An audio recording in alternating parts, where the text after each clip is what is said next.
नमस्कार सर्वांना, मी प्रांजली नवरात्रीमध्ये देवीची तळी कशी भरावी अगदी सुरुवातीपासून स्टेप बाय स्टेप ते शेवटपर्यंत संपूर्ण माहिती सांगणार आहे, व्यवस्थित सांगणार आहे।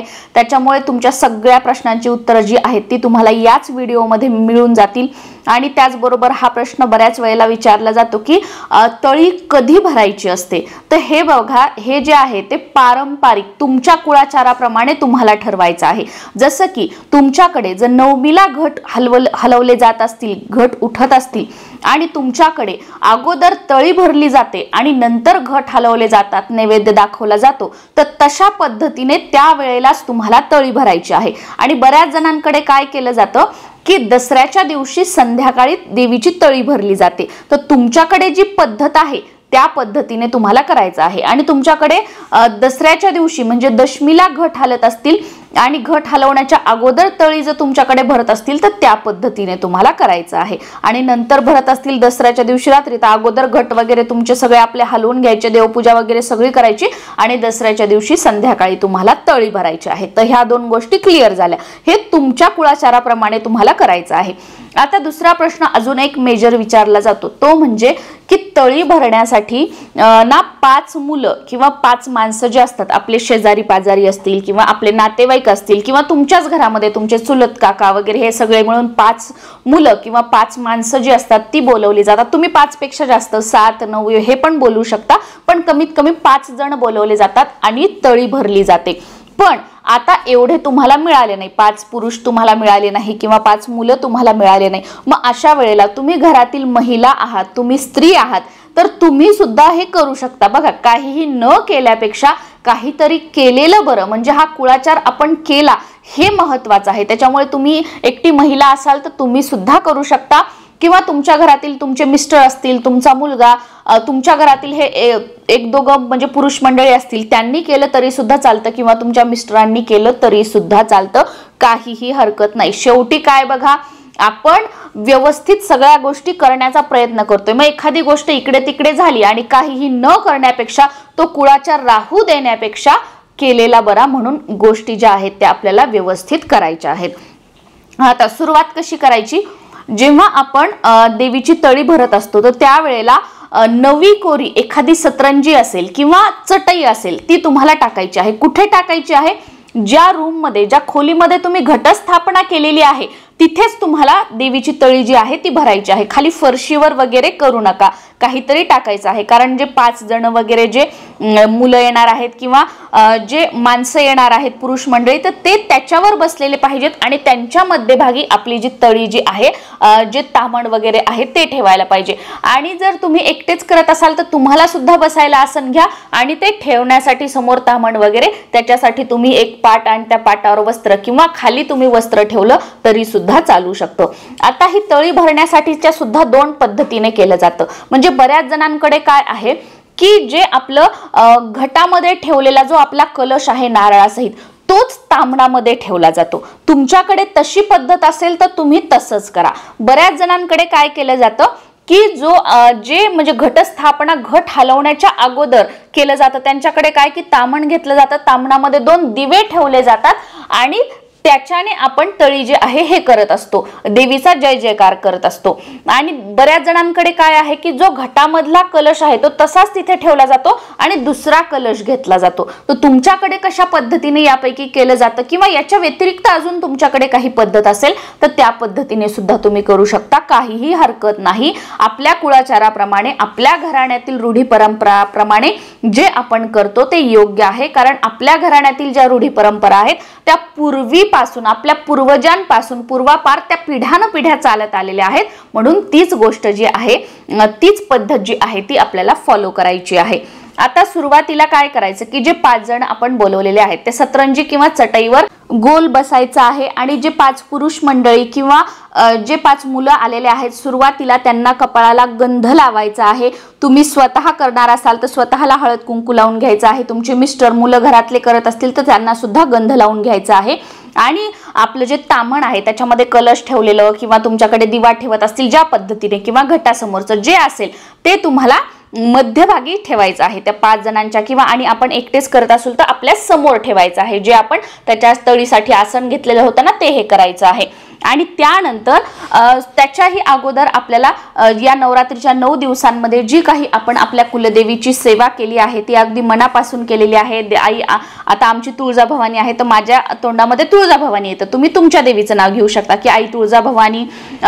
जी काही सेवा केली आहे ती अगदी मनापासून केलेली आहे, श्रद्धेने विश्वासाने केलेली आहे, याचा स्वीकार कर. आणि या नवरात्रीच्या 9 दिवसांमध्ये सेवा करत असताना माझ्याकडून काही चूक भूल झाली असेल तर त्याबद्दल मला क्षमा सुद्धा कर, माफी वगैरे मागायची आहे.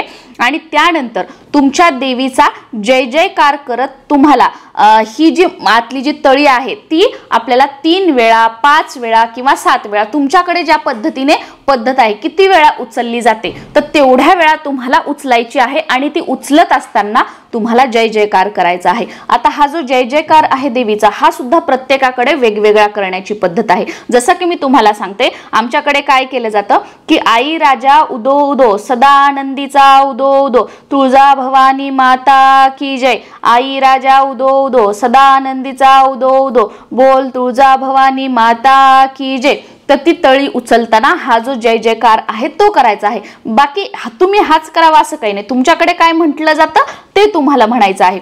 जेव्हा आता ते जे सगळे 5 मुलं आहेत किंवा 5 पुरुष मंडळी आहेत त्यांनी त्या ताम्हणाला किंवा त्या ताटाला हात लावायचा आहे. आणि त्याच्यामध्ये जो कलश ठेवलेला असेल तर तो कलश हलला नाही पाहिजे किंवा तो कलश पडला नाही पाहिजे. त्याच्यामुळे खूप घाईघाई करायची नाही सर्वांनी. आणि बऱ्याच जणांकडे खाली जे आपण सतरंजी किंवा आसन ठेवलेलं आहे या तळीला, तर त्याच्यावर एक टोपी ठेवली जाते, जी आपण डोक्याला टोपी घालतो ना, तर त्या टोपीवर हे तामण ठेवलं जातं. तर तुमच्याकडे अशी पद्धत असेल तर तसं सुद्धा तुम्ही करू शकता. त्या 5 जणांनी आपले दोन्ही हात सर्व त्या ताम्हणाला लावायचे आहेत आणि जय जयकार करत ती जी तळी आहे ती जवळजवळ आपल्या छातीपर्यंत येईल अशी, किंवा जी आपण घटस्थापना केलेली आहे तर त्या घटाच्या उंचीपर्यंत अशी उंच उचलायची आहे. आणि परत खाली त्या टोपीवर किंवा जे आपण आसन खाली सतरंजी वगैरे टाकली आहे त्याच्यावर ठेवायची आहे. परत जय जयकार करत उचलायची, परत खाली ठेवायची, परत जय जयकार करत उचलायची, परत खाली ठेवायची. असं तुमच्याकडे जेवढ्या वेळा उचलली जाते, जसं की 5-7 वेळा, तेवढ्या वेळा उचलताना जय जयकार करायचा आणि परत खाली ठेवायची आहे. आणि हे झाल्यानंतर तुम्हाला जे आपलं धान्य आहे, जे आपण धान्य पेरलं होतं घटस्थापनेच्या दिवशी, तर त्यातलं जे धान्य आहे ते तोडायचं आहे आणि आपल्या कुलदेवीला देवांना ते अर्पण करायचं आहे. जे पुरुष मंडळी आहे जे आपल्या टोपीमध्ये लावतात, महिला आपल्या कमरेला खोसतात किंवा वेणीमध्ये लावतात, तर या पद्धतीने हे सगळं करायचं आहे. आणि या दिवशी सोनं म्हणजे आपट्याची पानं सुद्धा याच बरोबर कुलदेवीला किंवा देवांना अर्पण करायची आहेत. आणि तुम्ही याच्यानंतर मग तुम्ही म्हणजे तुमचे घट उठवण्याच्या अगोदर हे केलं असेल तर मग याच्यानंतर तळी भरल्याच्या नंतर तुमचा घट जो आहे तो तुम्हाला उत्तरेकडे थोडासा हलवायचा आहे. आणि घट उत्तरेकडे जेव्हा आपण हलवतो तेव्हा सुद्धा तुम्हाला तुमच्या कुलदेवीचं नामस्मरण करायचं आहे. आणि तुमच्या कुलदेवीचा मंत्र माहित नसेल तर घट हलवताना तुम्ही 9 मंत्र म्हणू शकता. ओम एम ह्रीम क्लीम चामुंडाय विच्चे, या पद्धतीने. आता जे आपण तुम्ही घटावरचा जो कलश आहे तोच तुम्ही तळी उचलण्यासाठी घेतला असेल तर बऱ्याच जणांकडे तो नारळ जो आहे तो फोडून खाल्ला जातो, तो फोडला जातो. आणि त्याचा प्रसाद जो आहे, जे 5 मुलं किंवा पुरुष मंडळी बोलवली आहेत त्यांना प्रसाद म्हणून दिलं जातं. आणि सुरुवातीला त्या प्रसादाचे म्हणजे त्या नारळाचे फोडल्यानंतर 2-4 तुकडे केले जातात. आणि तुमची कुलदेवी ज्या दिशेला आहे, म्हणजे तुमच्या घरातून समजा आपल्या घरातून बाहेर निघाल्यानंतर आपण डावीकडून आपल्या, समजा आता आमची तुळजापूरची देवी आहे तर आमच्या घरातून निघाल्यानंतर समजा मी डावीकडे वळत असेल, डावीकडून आम्ही तुळजापूरच्या रस्त्याला जात असू तर डावीकडे ते नारळाचे तुकडे जे आहेत ते फेकायचे आहेत. म्हणजे काय की आपल्या कुलदेवीला ते अर्पण केले. पण असे कोणाचे पायंदळी वगैरे येतील असे आपण फेकायचे नाही. एखादं झाड वगैरे असेल त्या दिशेला तर त्याच्या खाली ठेवायचे आहेत या पद्धतीने. आणि बऱ्याच जणांकडे फक्त जे आलेले पुरुष मंडळी मुलं आहेत त्यांना तो प्रसाद म्हणून दिला जातो.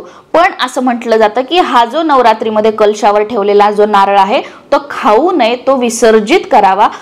तर तुमच्याकडे खाण्याची पद्धत असेल फोडून तर तुम्ही खाऊ शकता, नाहीतर आपण तो विसर्जन केला तर अतिशय उत्तम आहे. आणि ज्या कडाकण्या आहेत किंवा जो फुलोरा आहे, आपण नवरात्रीमध्ये हे केलेला, तुम्ही 7व्या माळेला किंवा अष्टमीला नवमीला तुमच्याकडे ज्या दिवशी चढवला जातो, तर तो फुलोरा, त्याच्यातल्या ज्या पुऱ्या वगैरे असतात कडाकण्या, तर त्या सुद्धा प्रसाद म्हणून त्या 5 पुरुष मंडळींना किंवा त्या 5 मुलांना दिल्या जातात. आणि तुम्ही स्वतः किंवा तुमच्या मिस्टरांनी वगैरे केलं असेल तर त्यांना सुद्धा तुम्ही तो प्रसाद ही तळी उचलल्यानंतर खाण्यासाठी देऊ शकता.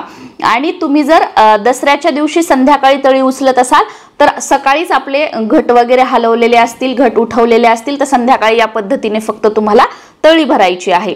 आणि तळी भरण्यासाठी तुम्ही जर वेगळा कलश तयार करत असाल तर काय करायचं, एक तामण किंवा ताट घ्यायचं, त्याच्यामध्ये तांब्याचा तांब्या ठेवायचा, त्याच्यामध्ये स्वच्छ पाणी त्याच्या गळ्यापर्यंत भरायचं, त्याच्यामध्ये हळद, कुंकू, अक्षदा, एक सुपारी, 1 रुपयाचं नाणं टाकायचं आणि त्याच्यावर नारळ ठेवून तळी उचलण्यासाठी आपल्याला कलश जो आहे तो तयार करायचा आहे. आणि तळी भरल्याच्या नंतर हा जो नारळ आहे, सेम तुमच्याकडे खाण्याची पद्धत असेल तर खायचा आहे, नाहीतर याच्यानंतर तुम्ही तुमच्याकडे जर आता हा आपण वेगळा जर नारळ घेतलेला आहे तर तो प्रवाहित करण्याची गरज नाही, तो तुम्ही नंतर तुम्हाला कधी मंगल कलशाची स्थापना वगैरे करायची असेल तर त्याच्यासाठी वापरू शकता, कारण आपण ही आपल्या कुलदेवीची तळी भरलेली आहे. आय होप मी तुमच्या सगळ्या प्रश्नांची उत्तरं दिलेली आहेत.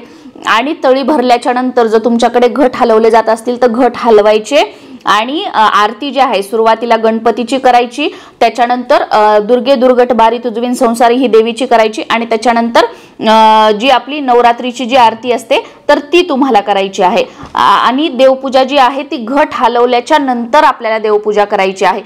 नवमीला जरी तुम्ही घट हलवले आणि तुमच्याकडे दसऱ्याला देवपूजा करण्याची पद्धत आहे तर तुम्ही दसऱ्याला करा, आणि तुम्ही नवमीला घट हलवले आणि तुमच्याकडे त्याच दिवशी देवपूजा करण्याची पद्धत असेल तर तुम्ही त्या दिवशी करू शकता. पण या दिवशी देवपूजा केल्यानंतर देव जे आहेत ते डायरेक्ट देवघरामध्ये ठेवायचे नसतात. कशा पद्धतीने काय काय करायचं आहे याचा व्हिडिओ आत्ताच सकाळी आपल्या चॅनलवर आलेला आहे, तो तुम्ही बघू शकता. तर देवपूजे संबंधित सगळ्या प्रश्नांची उत्तरं त्या व्हिडिओमध्ये मी दिलेली आहेत, कारण या दिवशी देवांची वस्त्र जी आहेत, देवघरातील जे आपण अंथरलेलं वस्त्र आहे किंवा जे आपण देवांना कोरडं करण्यासाठी जे वस्त्र वापरतो तर त्याच्याबद्दल सुद्धा संपूर्ण माहिती दिलेली आहे. नमस्कार.